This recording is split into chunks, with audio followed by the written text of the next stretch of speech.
Start.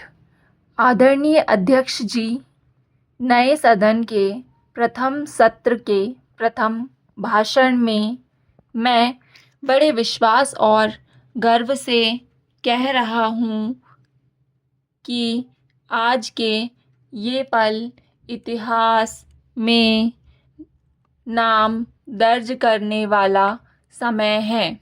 हम सबके लिए ये पल गर्व का पल है। अनेक वर्षों से महिला आरक्षण के संबंध में बहुत चर्चाएं हुई है, बहुत वाद विवाद हुए हैं। महिला आरक्षण को लेकर संसद में पहले भी कुछ प्रयास हुए हैं। 1996 में इससे जुड़ा बिल पहली बार पेश हुआ था।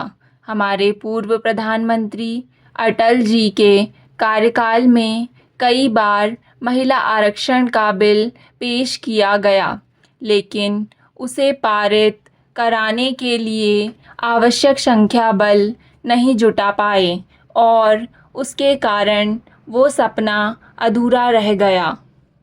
महिलाओं को अधिकार देने का, महिलाओं की शक्ति का उपयोग करने के उस पवित्र काम के लिए शायद ईश्वर ने मुझे चुना है। एक बार फिर हमारी सरकार ने इस दिशा में कदम बढ़ाया है। कल ही कैबिनेट में महिला आरक्षण वाले विधेयक को मंजूरी दी गई है। इसलिए आज 19 सितंबर की ये तारीख इतिहास में अमरत्व को प्राप्त करने जा रही है।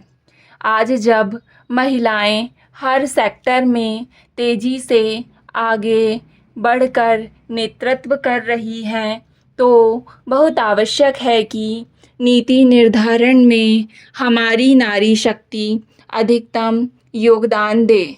इतना ही नहीं, यह भी आवश्यक है कि हमारी माताएं बहनें योगदान देने के साथ साथ विधायी प्रक्रिया में महत्वपूर्ण भूमिका भी निभाएं। आज इस ऐतिहासिक मौके पर नए संसद भवन में सदन की पहली कार्यवाही के रूप में देश ने इस नए बदलाव का आह्वान किया है और देश की नारी शक्ति के लिए सभी सांसद मिलकर के नए प्रवेश द्वार खोलने जा रहे हैं। इसका आरंभ हम इस महत्वपूर्ण निर्णय से करने जा रहे हैं।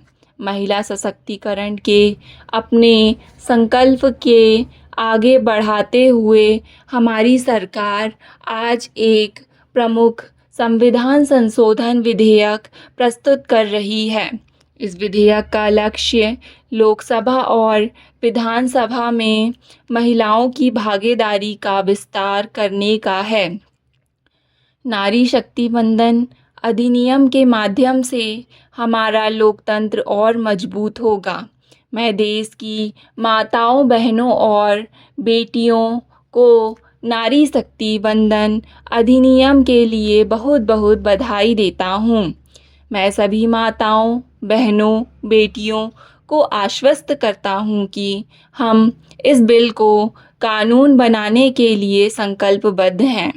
मैं सदन में सभी साथियों से आग्रहपूर्वक निवेदन करता हूँ कि जब एक पावन शुरुआत हो रही है और एक पावन विचार हमारे सामने आया है, तो जब ये बिल सर्वसम्मति से कानून बनेगा तो उसकी ताकत अनेक गुना बढ़ जाएगी और इसलिए मैं दोनों सदन के सभी माननीय सांसदों से इसे सर्वसम्मति से पारित करने के लिए प्रार्थना करते हुए आभार व्यक्त करता हूँ।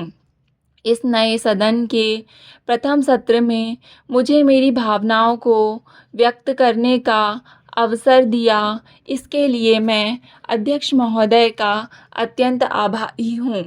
महोदय, इस बिल के आते ही इस सदन में और राज्य सरकारों में महिलाओं का प्रतिनिधित्व बढ़ जाएगा और इसके साथ-साथ महिलाओं की ज़िम्मेदारी भी बढ़ जाएगी। मैं हर राजनीतिक दल से कहना चाहती हूँ कि आप काबिल और पढ़ी-लिखी महिलाओं का चयन करके राज्य विधिकाओं और केंद्र यानी संसद में भेजें। हम महिलाओं को भी समझना होगा कि आप अपनी काबिलियत के हिसाब से अपने क्षेत्र का विकास करें, क्योंकि इस देश के संविधान ने आपको यह ताकत दी है।